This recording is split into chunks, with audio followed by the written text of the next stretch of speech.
Faster Fluency Conversation Club podcast episode 319, The Importance of Rewarding Yourself to Stay Motivated.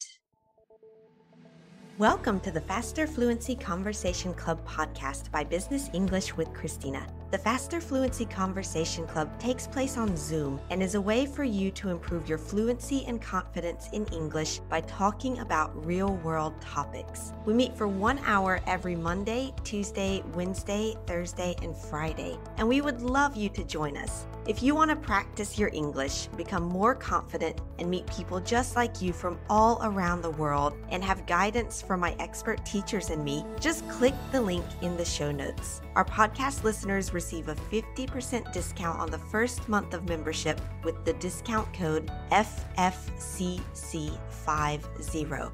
Come and join us today. Hey everybody, Christina here with your Faster Fluency Conversation Club podcast. Good to see you. Good to be speaking with you again because I don't actually see you. But anyway, I am here with Karen, who I do see while we're recording this. And Karen, how are you doing? I'm doing very well. Christina, how are you doing? I'm doing well. And it is good to see you again. And let's see, today we're talking about the importance of rewarding yourself to stay motivated. And I guess this could be, for us, it would be in the context of learning a language, but it can really be for any kind of long-term goal that you're working towards. When you're working towards something, how do you keep yourself motivated? Do you give yourself rewards? Yes, of course. Yeah. Do you have something specific that you do, or is it just kind of... I like to, I might say, okay, if I do this, maybe if I clean my house or something. I love to clean my house. It's like one of my favorite things to do. If anybody knows me, they'll ask me, what are you doing, Karen? I'm cleaning my house. Cleaning the house. If I clean my house, if I have a goal, like, okay, I want this room clean, I might go on the internet and buy myself a new rug or a new pillow. Yeah. Oh, yes, of course you need to reward yourself. Yeah, what about you, Christina? How do you reward yourself? You're a runner. How do you reward yourself? I do. How do I don't know if this is the best reward. I go running and then I have a piece of cake or something. That's a good one. Probably not the best reward to go with that activity. But no, I do think, for example, what did I do? When I ran the Paris Marathon, I was like, okay, I reached that goal. I did it. My reward is going to be to buy myself a new pair of running shoes. There you go. Because running shoes are not cheap, so it's not like something you can just buy like that. And so I said, okay, I ran this race, I prepared this race. These shoes that I have, they're still good, but maybe now I can reward myself with a new pair of shoes to prepare for my next marathon. And so I thought that was a nice way of rewarding myself for reaching that goal and having the discipline to, I guess, get myself to that goal as well. It's like almost like if I'm going to buy myself something before I do it, I have to justify that I deserve it. Yeah, people are their own worst critic, right? Mm-hmm. I'm my own worst critic. Oh, no, I should have done this in the lesson. I should have done that in the lesson. But, we need to rewire our brains, right? We definitely tell ourselves, good job.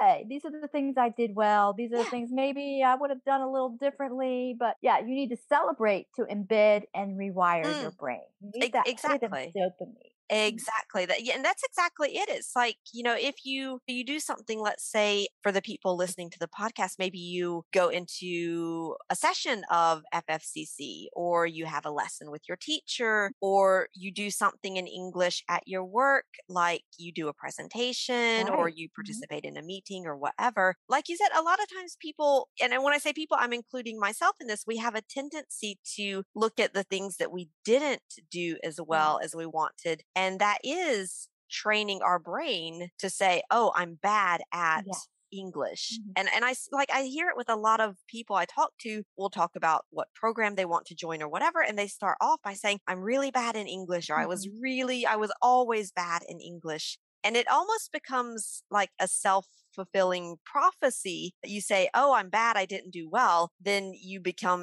think of yourself as not very good, and then you're not very good. But you look for things. You purposely look for things to validate your belief. It's all about your belief systems, right? So they're validating your belief that, hey, I'm bad at English. Look, I can't pronounce this word, or oh, I messed up in this grammar, this tense. So they look for, like a detective looking for clues, oh, there it is. I did this or did that. And that's definitely the wrong approach. You're, like I said, rewire your brain to say, hey, I wrote that email. I did a great job with that. That's something that I should be proud of. Exactly. Get little of that. And I was going to say, even if it's not perfect, and I don't think anything ever is perfect, but you can say like, wow, I'm able to sit down and write a complete email in a foreign language, or I just did a 5-minute presentation all in English. And even though you might think like, well, yeah, that's just part of my job. It's what I do. It's normal. There's a lot of people that are not capable of that. And I almost feel like it's like with gratitude, I would tell friends, I'm like, oh no, I think at the end of the day, well, I'm really thankful that I have a home, that I have hot water, things like that. And people are like, that's just normal. And I'm like, there are a lot of people that are not, they don't have those things. And so I think that if things that we think of as just normal, or I should be able to do it, we have to also remember that if you are able to do it, even imperfectly, you have done a lot of work to get to that point. Right. Some of my coaching students would say, hey, I spoke up in a meeting. I mean, before they would not say anything. They wouldn't say a word in a meeting. So they actually spoke up and gave an opinion. That is something to celebrate. We celebrate that. We celebrate the wins. What did you do well this, what didn't go so well? Okay, we're gonna work on that. But for people to strive for perfection, it's a losing game. You're always gonna lose. There's no such thing as perfect, right? No, not at all. Not at all. And it's one thing we learned in my neurolanguage training, it was an expression that is, what is it? Energy flows where attention goes. So it's like what you said, if you're always focusing on the things you didn't do well, your energy is going to go into that negativity. But if you are like rewarding yourself and saying, hey, I did well, I deserve a pat on the back or a piece of candy or a new pair of shoes or whatever, that's, like you said, it's going to train your brain to be like, hey, I'm good at this, or I'm getting better at this. And that's super exciting. And I want to do more of it. And then we do things we're good at. That? So why do people focus on the negative so much? That is the question. Why do they always focus, oh, I can't do this well, I can't do that well? We need to reshape that, rechange that. Definitely. Exactly. That's, and I think the why of that, it's evolution. I mean, it's like if you're out, if we go back to prehistoric times when humans were just trying to survive, you wanted to always focus on the bad things that were happening around you, because if you didn't, you might get attacked by a tiger or a dinosaur or something. And so that's why we focus on the negative, is because it's, historically what has kept us alive. But now we don't have to worry about that so much. And we can focus on the positive to not just keep us alive, but help us to thrive, let's say. Right. Yeah. That's what's important. We always celebrate. Yeah. Always try and celebrate those wins, because I could see in my students' face, they're kind of like, oh yeah, I did it, but not that big of a deal. No, it's a big deal. It's a big deal that you did it. Yeah. Exactly. That's, and I think we need to continue rewarding ourselves for those things. Yeah. Right. Okay, Karen. Well, thank you very much. And you can now go and reward yourself for recording this podcast.